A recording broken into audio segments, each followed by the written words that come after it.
வணக்க மக்களே, பிக் பாஸோட இன்னைக்கான மூணாவது ப்ரோமோ வந்துச்சு. இந்த மூணாவது ப்ரோமோல பாத்தீங்கன்னா ஆண்கள் அணியில உள்ளவங்க பெண்கள் அணியில உள்ளவங்க, அதாவது ராணி குடும்பத்தை அவதூறா பேசுற மாதிரி, தளபதி பணியால் எல்லாருமே பாத்தீங்கன்னா அவதூறா பேசுற மாதிரி ஒரு விஷயம்.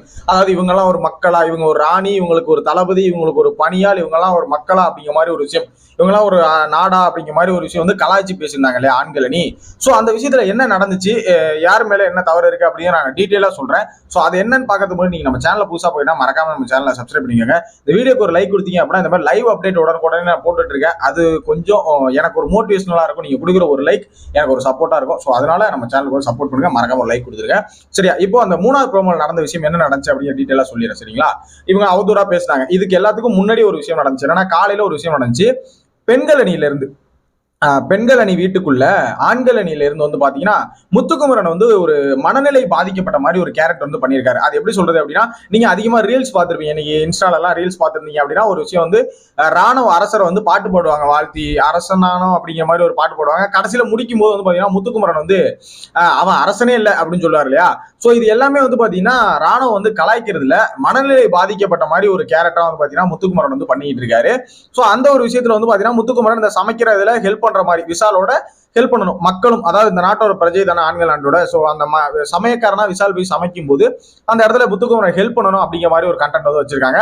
அப்ப ஹெல்ப் பண்றதுக்காக உள்ள போன முத்துக்குமரன் என்ன பண்றாரு, மனநிலை பாதிக்கப்பட்டவர் தானே, பாத்ரூம் போறேன்னு சொல்லிட்டு அப்படியே பாத்ரூம் வழியா பூந்து என்ன பண்றாருன்னா பெண்கள் வீட்டுக்குள்ள போயிடுறாரு. அதாவது அவங்க பெட்ரூம்குள்ள போய் ஒளிஞ்சுக்கிறாரு, வேணும்னே ஒளிஞ்சுக்கிறாரு. அதான் மனநிலை பாதிக்கப்பட்ட கேரக்டர்னால. சரியா? போயிட்டு அங்க ஒளிஞ்சிக்கும் போது அதை பாத்துறாங்க.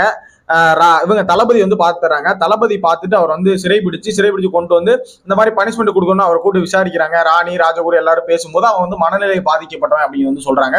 சரி, மனநிலை பாதிக்கப்பட்டவனுக்கு பனிஷ்மெண்ட் கொடுக்க கூடாது அப்படின்னு சொல்லிட்டு கொஞ்ச நேரம் உட்கார வச்சுட்டு என்ன பண்ணலாம்னு யோசிச்சுட்டு, சரி இப்போ ஆண்கள் அணியில இருந்து முத்துக்குமாரை தேடுறாங்க. அவங்க வீட்டுல இருக்காங்க, சிறைபிடிச்சு வச்சிருக்கோம் சொன்னே. சரி, எங்களுக்கு வேலைக்கு அனுப்புன்னு சொல்லுவோம். அனுப்ப முடியாது, வேலைக்காக அனுப்ப முடியும், யாராவது ஒருத்தர் அவருக்கு பதிலாக பனிஷ்மெண்ட் பண்ணா நாங்க அனுப்புறோம்னு பெண்கள் நாட்டுடைய தளபதி மஞ்சரி சொல்றாங்க. அவருக்கு பதிலாக யாராவது பனிஷ்மெண்ட் அனுப்புவீங்க, நாங்க அனுப்புறோம் அப்படிங்கிற மாதிரி சொல்றாங்க. சோ அப்ப உடனே இவங்க என்ன சொல்றாங்கன்னா விசால கூப்பிட்டு, அதாவது ஆண்கள் நாட்டோட தளபதி தீபக் விசால கூப்பிட்டு, விசால் தானே சமையல்காரர், அவர் தானே பத்திரமா அழைச்சிட்டு போகணும், கூட அழைச்சிட்டு போகணும்னு சொல்றேன். விசால் நீங்க பனிஷ்மெண்ட் பண்ணுங்க, நீங்க பனிஷ்மெண்ட் பண்ணுங்க, முத்து சமைப்பாப்ல அப்படிங்கிற மாதிரி சொல்றாரு. மனநிலை பாதிக்கப்பட்டவர் எப்படி சமைக்க முடியும்னு சொல்லிட்டு உடனே விசால் நான் சமைச்சு முடிச்சுட்டு நான் பனிஷ்மெண்ட் பண்ணிட்டு நான் முத்து அழைச்சிக்கிறேன் அப்படிங்கிற மாதிரி ஒரு விஷயம் சொல்றாரு.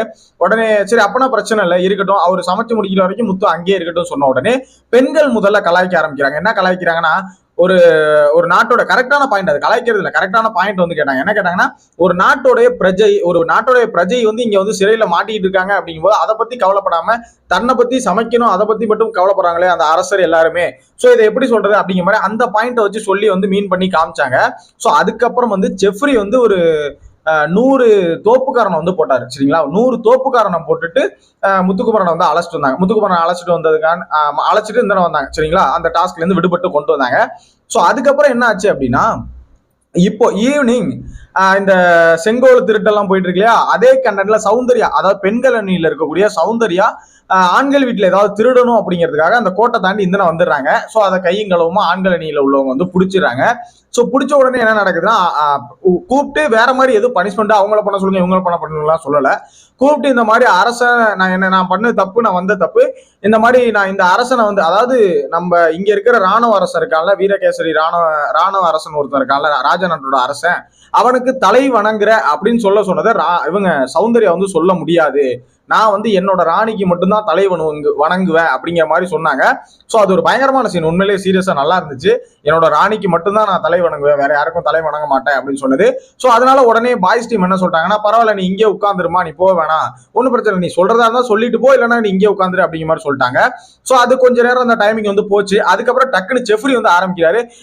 என்ன தளபதியாரே, நம்ம காலையில அவ்வளவு பேசுனாங்க, நம்ம ஒரு பிரஜையை கூப்பிட மாட்டோம், ஒரு பிரஜைக்காக இது பண்ண மாட்டோம்னு சொல்லி அவ்வளவு பேசுனாங்க, இப்ப என்னமோ அவங்க அசால்ட்டா விட்டுட்டு இருக்காங்கன்னு சொல்லி அந்த இடத்துல ஆரம்பிச்ச இந்த வாக்குவாதம் தான் இந்த வாக்குவாதம். இவங்க எல்லாம் மன்னர்களா, இவங்க ராணியா, இவங்களுக்கு பக்கத்துல இருக்கிற ராஜமாதாவா, இவங்க எல்லாம் தளபதியா அப்படின்னு கேட்டது எல்லாமே பாத்தீங்கன்னா இந்த பிரச்சனையோட கண்டினியூட்டி. இந்த இடத்துல ஜெஃப்ரி தான் இதை ஆரம்பிக்கிறார், இதோட கண்டினியூட்டியா தான் போகுது. சோ மகளே, இப்ப நீங்க சொல்லுங்க, இதுல யாரு மேல தப்பு இருக்கு? சரிங்களா? முதல்ல முத்துக்குமரன் போயிட்டு அப்போ வந்து பனிஷ்மெண்ட் வேற யாராவது பண்ணணும்னு சொல்லி சொன்னவங்க அவங்க மேல வந்து அப்ப ஃபர்ஸ்ட் முதல்ல அந்த கலாய்க்கிற மாதிரி பேசின அவங்க மேல தவறு இருக்கா, இல்ல இப்போ இந்த மாதிரி பேசுறவங்க மேல தவறு இருக்கா, இல்ல ரெண்டு பேர் மேலயுமே தவறு இல்ல, ரெண்டு பேருமே டாஸ்கை கரெக்டா தான் பண்ணிட்டு இருக்காங்க நீங்க நினைக்கிறீங்க அப்படின்னா அதை வந்து மறக்காம கமெண்ட்ல போட்டு விடுங்க.